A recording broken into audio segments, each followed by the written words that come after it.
एक दिन ठाकुर जी सुबह उठ करके जाते हैं और अपनी आंखों को ऐसे जोर से मीड़ते हैं तो रात में काजल लगाया मैया ने, सुबह सुई बन गए जगन्नाथ, काले काले आंख ठाकुर जी के। और मैया की गोद में जाके लेट गए। मैया दही मथ रही है, सो मैया की गोद में पौड़ के बोले, मैया मुँह को अपना दूध पिवा। लाला अब तू बड़ो है गो, अब मत पिए कर, देख गैया को दूध ना, मुँह को तेरो ही पीनो है। सो मैया को दूध जैसे ही ठाकुर जी मुख में लेके पीन लगे, अरे कहाँ तक कहें, करके संहिता में लिखा है ठाकुर जी ने जब गिरिराज पर्वत धारण किया, आज कथा आएगी, तो गिरिराज पर्वत 7 दिन 7 रात्रि पर्यंत धारण करने के बाद जैसे ही ठाकुर जी ने गिरिराज जी को पुनः विराजमान किया, तो यशोदा मैया ने जाके लाला को अपनी गोद में ले लिया और लाला के हाथ को दबाने लगी। लाला थक गए हो, हार गए हो? बोले मैया बहुत हार गए हो। कैसे दूर होगी तेरी थकान? बोले अपना दूध पिवा दे, सोई ठीक है जाऊंगा मैं। ऐसो प्रेम करें यशोदा से। 7 वर्ष के थे जब कन्हैया ने गिरिराज उठाया, तो मैया को दूध पीन लगे, सो सामने अंगीठी पर जो गऊ का दूध गर्म हो रहा था, उसके मन में विचार आया, आज ठाकुर जी मेरा भोग नहीं लगाएंगे, और यदि मेरा भोग नहीं लगेगा तो मेरा जीवित रहना बेकार है। तुरंत वो अंगीठी में से निकल करके खुद को जलाने लगा, अपना वध करने लगा। उस जलते हुए दूध को देख, निकलते हुए दूध को देख मैया बोली, अरे अरे सबरो दूध निकल जाएगा। सोई दूध पीते भय लाला को अपने से दूर करके, दूर पटक के, और मैया बात दूध को संभालने चली गई। क्रोध में भर गए ठाकुर जी, मैया तू अभी हमारे मूल्य को जाने ना है। श्री सूरदास जी महाराज कहते हैं, मैया शोधन परो क्षीर सागर में, वेदहु पार न पायो मैया, नारायण घर आयो। नीके राख यशोदा मैया, नारायण घर आयो। यह धन धर्म ही ते पायो। मैया ये साधारण नहीं है जिस बालक को तुमने अपनी गोद से ऐसे पटक दिया। शोधन पड़ो शीर सागर में, वेदहु पार न पायो। ब्रह्मा शंकर आदि देवता भी जिनके दर्शन के लिए तरसते रहते हैं, हाथ जोड़ के खड़े रहते हैं, वो तुम्हारे घर में खेल रहा है मैया।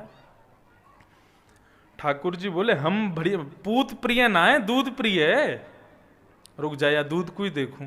सो ठाकुर जी ने एक डंडा लिया और सारी मटकियां फोड़ दी, जितना गौरस रखा था सब फोड़ दिया। मैया ने जैसे ही देखा, मैया बोली, आज अगर लाला को दंड नहीं दिया तो बिगड़ जाएगा। और मैया ने एक छड़ी उठाई और आगे आगे कन्हैया और पीछे पीछे मैया डंडा लेके दौड़ रही है।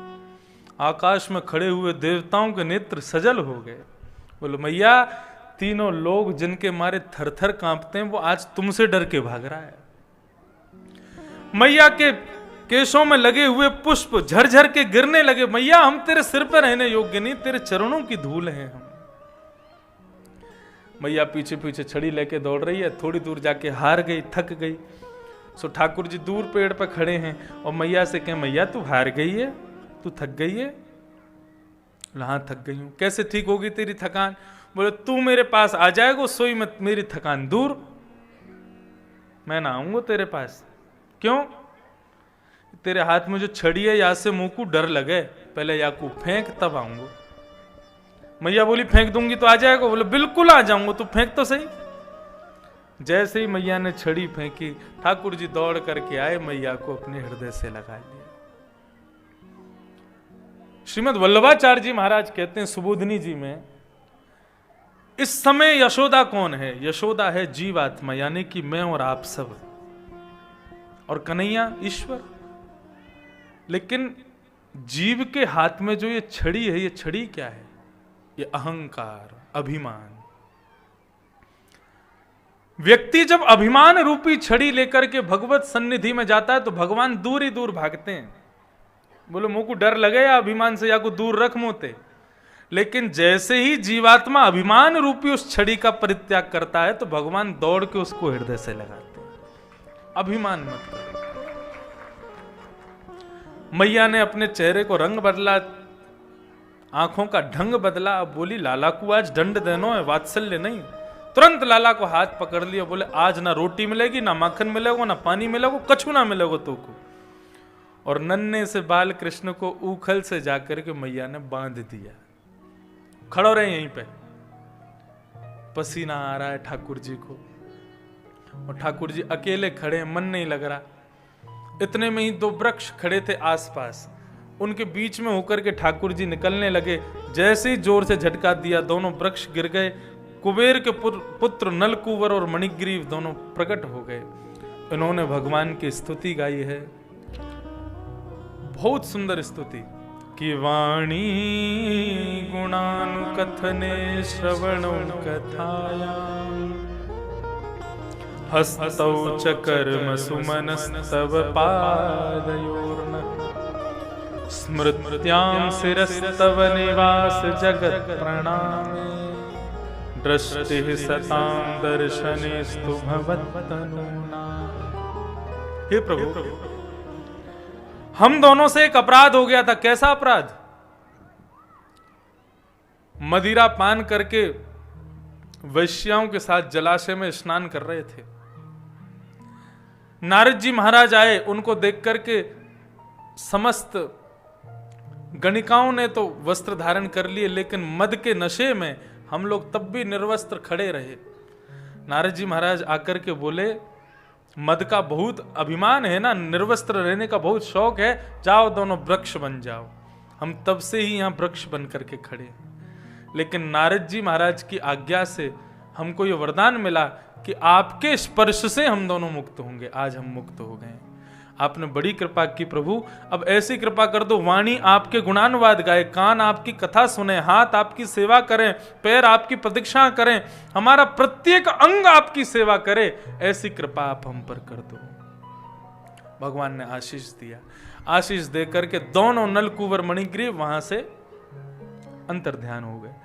भगवान बोले, गए हो, हमको खोल के ही चले जाते, हम अभी भी बंधे हुए। पेड़ों के गिरने की आवाज आई, सब ब्रजवासी दौड़े दौड़े आए। यशोदा मैया ने हृदय से लगाया लाल जी को, और यशोदा मैया ने तुरंत कह दिया, अब गोकुल में नहीं रहेंगे हम। पूतना, सक्टा, सुर, तृणावर्त, कितने सारे राक्षस आए। मेरो लाला को जादना से जन्म भयो वादना से गोकुल पे कोई ना कोई आपदा आ रही है, अब नहीं रहेंगे यहां। नंद बाबा के बड़े भैया ने तभी बात बताई, बोले मेरी नजर में एक नया वन है कि वनम वृंदावनम नाम पशव्यम नवकाननम, गोप गोपी गवां सेव्यम, पुण्याद्रि तृणवीरुधम। एक वृंदावन नाम का एक वन है, वहां पर तुलसी के बड़े वृक्ष हैं। वृंदा यानी तुलसी, उसका वन है, वहीं चलेंगे। वृंदावन का नाम सुनते ही ठाकुर जी के मुखमंडल पर मुस्कुराहट आई। बोले अब तक शैतान बन के रहे, अब प्रेमी बन के रहेंगे हम। और समस्त गोकुलवासी ठाकुर जी को लेकर के गोकुल छोड़ करके श्री वृंदावन धाम आ गए। वृंदावन जैसे ही पहुंचे, सर्वकाल सुखावहम। वृंदावन की महिमा इतनी है कि मैं 2 दिन कथा में पूरी वृंदावन की महिमा भी कहूं तो भी कम पड़ेगी। इसलिए कल रास का प्रसंग आएगा, तब वृंदावन की महिमा विस्तार से कहूंगा। अभी प्रसंग को बढ़ाऊं आगे। वृंदावन पहुंचे। वृंदावन में जाकर के ठाकुर जी को राधा रानी से मिले। कैसे मिले? ठाकुर जी ने अब वृंदावन आकर के वेणु का नाद करना प्रारंभ कर दिया है। एक दिन ठाकुर जी वेणु का नाद कर रहे थे, इतने में ही एक मोर आया, और मोर आकर के ठाकुर जी की ओर तिरछी नजर करके ठाकुर जी को मानो ऐसा कह रहा है कि चलो मेरे साथ। भगवान बोले कहाँ चलें? अब उमड़ घुमड़ करके ठाकुर जी वेणु बजा रहे हैं, पीछे पीछे मोर के जा रहे हैं। तभी वो एक सरोवर के किनारे ले गया। वहां पर एक गोपी नदी, उस सरोवर का जल भर रही है। ठाकुर जी ने उस गोपी को पीछे से देखा तो अपनी वंशी का नाद इतनी सुंदर ध्वनि में करने लगे कि अरे पीछे मुड़ के देखो तो सही, दिखाओ तो सही, कौन हो तुम। जैसे ठाकुर जी की वेणु की ध्वनि उस गोपिका ने सुनी है, पीछे मुड़कर के ठाकुर जी की ओर जैसे ही तिरछी नजर से दृष्टिपात किया है, तो जब देखी वृषभानुजा श्री किशोरी जी, ही में उठी है हुक और वंशी रह गई हाथ में, फिर न लागी भूख। किशोरी जी कैसी हैं? बोले सांवरे सलोने कन्हैया को रंग नेक गोरो कर दो, बस कन्हैया ही किशोरी जी हैं, इतनी सुंदर।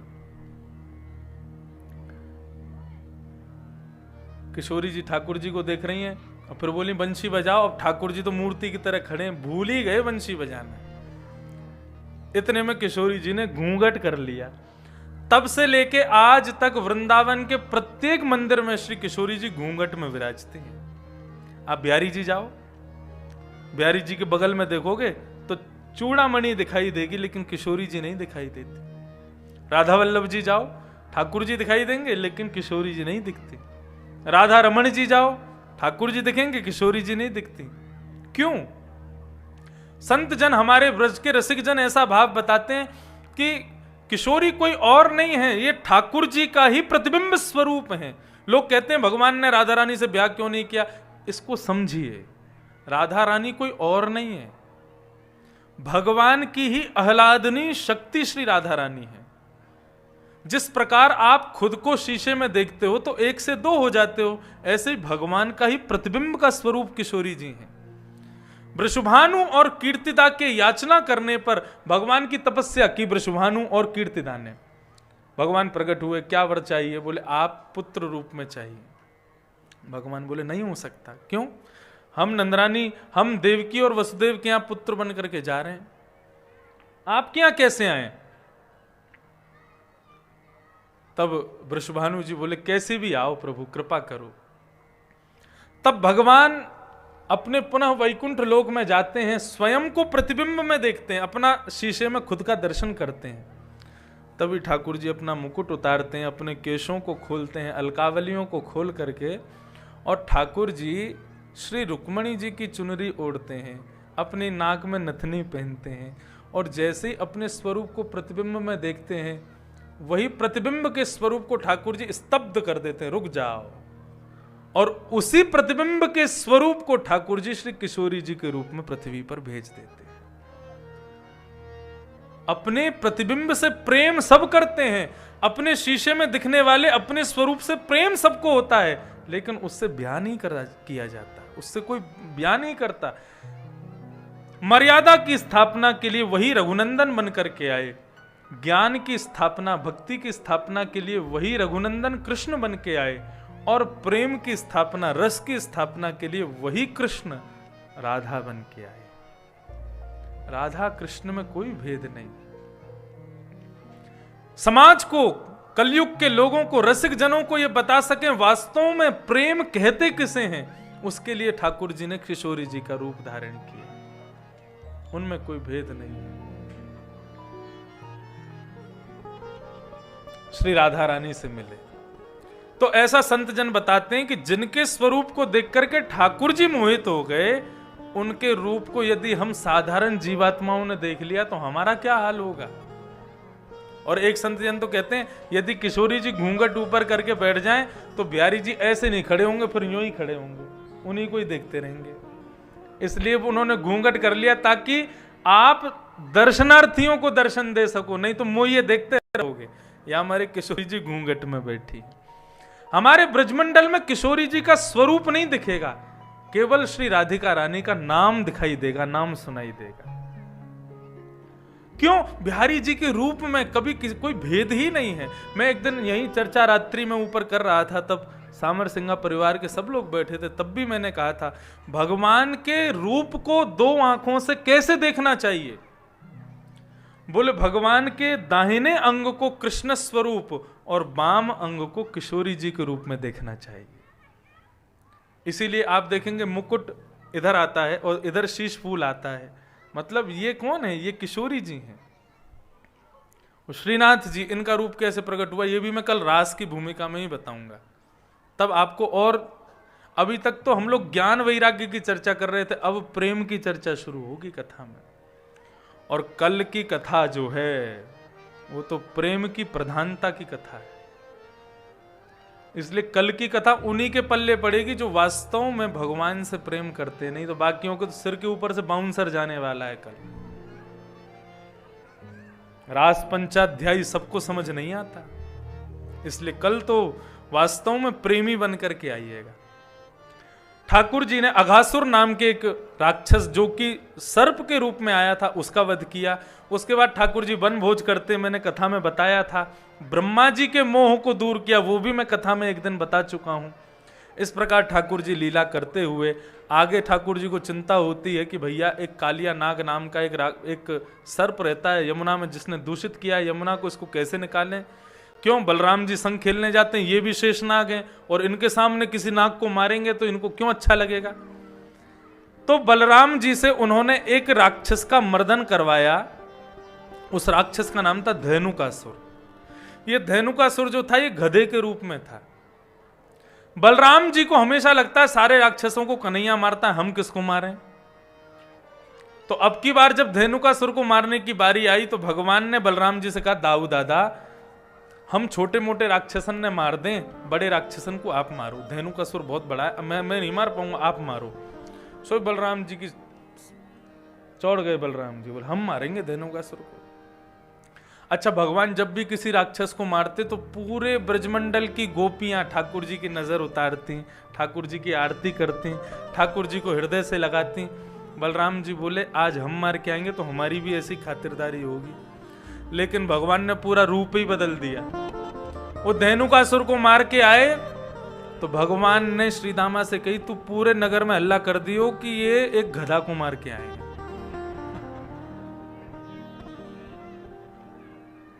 अब श्रीदामा प्रत्येक घर में जावे और कहे अरे भाभी सुनो, आज बलराम जी ने एक गधा मार दियो।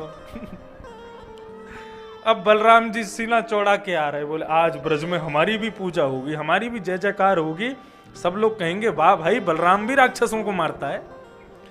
अब जैसे ही वृंदावन में प्रवेश किया सब गोपी देख देख के हंसे, राम राम राम राम, गधा को मार के आए हो। अरे कोई छुपना नहीं, कोई तो इस बात से बड़े नाराज हो गए बलराम जी। और यशोदा मैया से जाके बोले कल से मैं कन्हैया के संग नहीं खेलूंगा। भगवान बोले बस एक दो दिन मत चलो, फिर चले चलना। मैया बोली बिल्कुल मत जा, तू या के संग जाए मत, बहुत उद्यमी है। दूसरे दिन ठाकुर जी अकेले और ग्वाल बालों के संग गए। कंडुक क्रीड़ा का बहाना बना करके गेंद जमुना में डाल दी और एक वृक्ष पर चढ़ करके उस गेंद को लेने के लिए कालिया नाग के उस काली देह में कूद गए। कालिया नाग सोया था, जानबूझ करके उसके सिर पर पादप प्रहार किया। कालिया नाग ने जैसे ही देखा भगवान को फण मारने लगा, भगवान पीछे हो गए तो उसका फण चरणों में लगा। भगवान बोले अब तू मरेगा नहीं, क्यों चरणों में प्रणाम कर लिया ना तूने, लेकिन तेरे को इस यमुना से तो हम भगा के छोड़ेंगे। और भगवान ने कालिया नाग के सिर पर अपना पादप प्रहार करते हुए जिस फण से वो ठाकुर जी को डसने का प्रयास करे, ठाकुर जी उसी फण पर अपना चरण रखें। 108 फण थे और कभी इस फण पर कभी उस फण पर, इतनी तीव्र गति से ठाकुर जी उसके फणों पर कूदने लगे कि मानो ऐसा लगा तांडव नृत्य कर रहे हैं।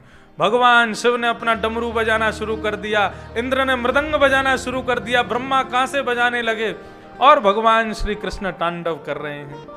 तांडव गति मुंडन पर, तांडव गति मुंडन पर, तांडव गति मुंडन पर, तांडव गति मुंडन पर, निर्घत वनवारी, तांडव गति मुंडन पर, निर्घत वनवारी, चम चम चम चरण धरत, चम चम चम चरण धरत, पम फम फम फणन ऊपर, पम फम फम फणन ऊपर, बिल बिल बिल विनती करत, बिल बिल बिल विनती करत, नाग वधू सारी, तांडव गति मुंडन पर, तांडव गति निर्गत बनवारी तांडव गति मंडन तांडव गति तांडव गति तांडव गति मंडन। भगवान ने तांडव नृत्य किया। प्रत्येक फण से जब खून निकलने लगा, चरणों में गिर गया काली नाग। मुझे मार क्यों रहे हो ये तो बताओ।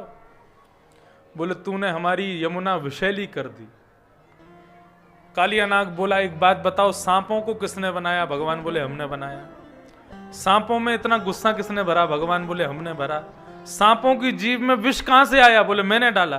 तो फिर मुझे क्यों मार रहे हो? आपने यदि मेरी जीभ में अमृत डाला होता तो मैं इस पूरी यमुना नदी को अमृतमय बना देता। आपने ही मुझे विषैला बनाया, तो इसमें मेरी क्या गलती है? भगवान बोले बात मत पलटो, हमारी यमुना को छोड़ करके जाओ तुम यहां से। और कालिया नाग प्रणाम करके वृंदावन छोड़ करके प्रवासत क्षेत्र में चला गया, समुद्र में जाकर के विराजमान हो गए। 2 बार अग्नि लगी, दोनों बार भगवान ने उसको शांत किया। वेणु गीत के माध्यम से गोपियों के हृदय में ठाकुर जी ने अपने स्वरूप को स्थापित किया। मथुरा की गोपांगनाओं के हाथों से भोजन पाकर के उनको सुख प्रदान किया। भगवान आज गैया चरा करके लौट रहे थे तो पूरे वृंदावन में देसी घी की सुगंधी आ रही है। हर घर में पकवान बन रहे हैं, 56 भोग बनाए जा रहे हैं। भगवान जैसे ही नंद भवन पहुंचे तो यशोदा मैया मुंह पे कपड़ा बांध करके और 56 भोग की सामग्री सिद्ध कर रही है। ठाकुर जी बोले मैया मैया ने कि दूर दूर दूर दूर दूर, भीतर मत आइयो, अंदर मत आइयो। क्यों? बोले आज जय जय के काजे भोग बन रहे हो है। ये जय जय कौन है? बोले जय जय इंद्र है। भगवान बोले सबसे बड़े जय जय हम हैं, हम तो बड़ो जय जय कोई ना है। ये इंद्र कौन है? मैया बोली जाके बाबा से पूछ। नंद बाबा के पास आकर के ठाकुर जी ने प्रश्न किया, बाबा ये सब कहा है रो? अब 2 मिनट बड़े भाव से सुनिएगा गिरिराज उत्सव की कथा। नंद बाबा ठाकुर जी को समझा रहे हैं कि ये लीला चल क्या रही है। नंद बाबा कह रहे हैं देख लाला, हम हैं किसान और इंद्र हमारे स्वामी देवता हैं। हम उनकी साल भर में 56 भोग बना करके पूजा करें, सो वह पूजा से प्रसन्न है करके इंद्र समय जब होता है तभी बारिश करते हैं, अनावृष्टि नहीं करते। अनावृष्टि अतिवृष्टि दोनों से हमको फायदा मिलता है, इसलिए हम इंद्र की पूजा करते हैं। भगवान बोले तो फिर सूर्य की पूजा क्यों नहीं करते? वो भी तो हमको रोशनी देता है। चंद्रमा की पूजा क्यों नहीं करते? वो भी तो हमको शीतलता देता है। देखो स्वयं भगवान के मुख से सुनो, 33 करोड़ देवताओं का भाव बता रहे हैं भगवान। तो फिर वायु की पूजा क्यों नहीं करते? वो भी तो हमको हवा देता है। पिताजी ये 33 करोड़ देवता हमें कछु ना कछु देते ही रहे, तो क्या हम लोग इनकी पूजा ही करते रहेंगे? और भगवान कितनी अच्छी बात कह रहे हैं कि कर्मणा जायते जंतु कर्मणैव विलीयते सुखम दुखम भयम क्षेमम कर्मणैवाभिपद्यते। श्री भगवान उवाच, भगवान कह रहे हैं पिताजी कर्म करने से ही मानव को सुख मिलता है और कर्म करने से ही दुख मिलता है। देव देव आलसी पुकारा, जो देवताओं के भरोसे पड़े रहते हैं कि हम इंद्र की पूजा करें, इंद्र आकर के वर्षा कर देगा और इंद्र यों कर देगा, इंद्र यों कर देगा, ऐसा कुछ नहीं होता है। जो परिश्रम करते हैं, जो श्रम करते हैं, जो मेहनत करते हैं, जो कर्म करते हैं, पिताजी ईश्वर नाम की भी कोई सत्ता है तो वो भी फल उसी को देती है जो मेहनत करता है। जो मेहनत नहीं करता, जो श्रम नहीं करता, परिश्रम नहीं करता, भगवान भी उसको फल नहीं देते।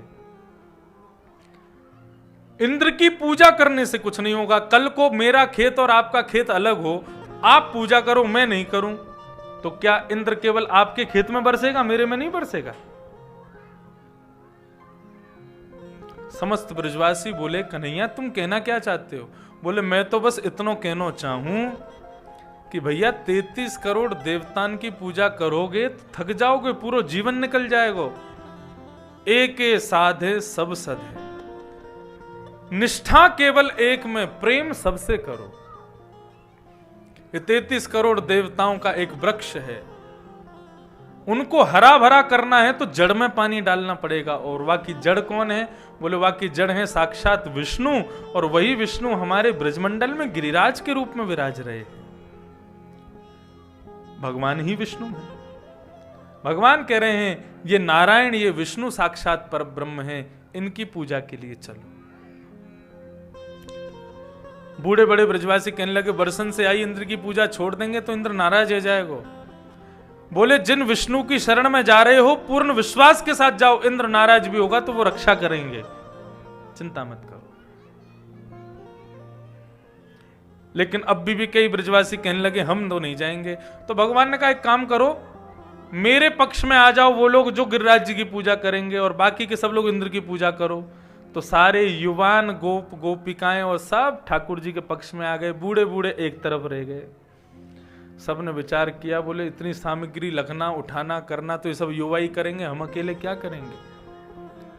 तो सब वृद्धों ने एक शर्त रखी, भगवान से कहे कि लाला देख, हम एक शर्त पे गिरिराज जी की पूजा करेंगे। बोले कहा शर्त है? बोले तेरे गिरिराज बाबा को प्रकट है के दर्शन देना पड़ेगा। बोले देंगे। अरे प्रकट है के दर्शन, तुम्हारे हाथ से भोग लगामेंगे, तुम चलो तो सही। अब तो महाराज 56 भोग बनाए जा रहे हैं और सब 56 भोग बना करके गिरिराज जी के लिए अपनी अपनी बैलगाड़ियों में सजा करके गोवर्धन लेकर के जा रहे हैं।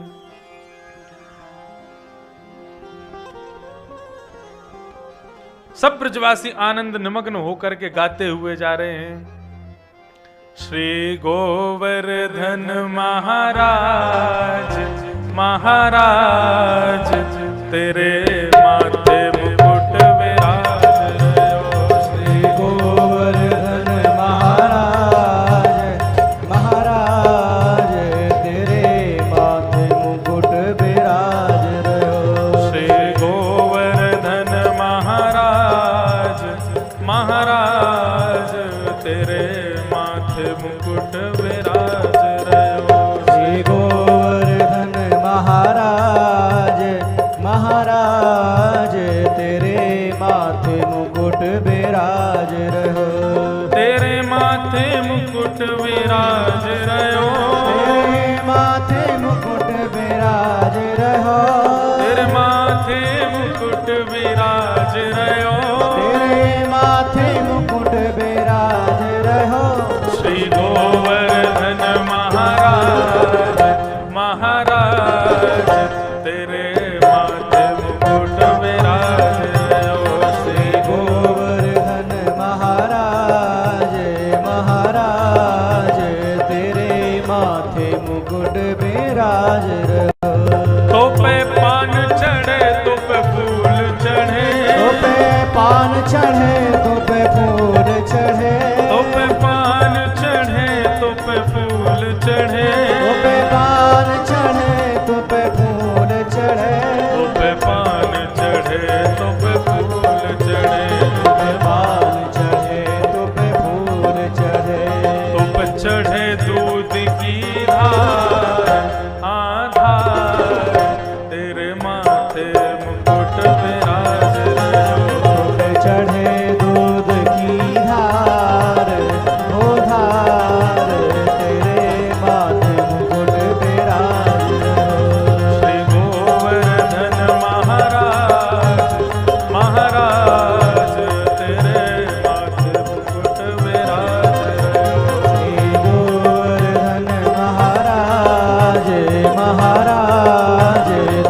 तेरी 7 कोस की परिक्रमा, तेरी 7 कोस की परिक्रमा, तेरी 7 कोस की परिक्रमा, तेरी 7 कोस की परिक्रमा, तेरी 7 कोस की परिक्रमा, तेरी 7 कोस की परिक्रमा, तेरी 7 कोस की परिक्रमा।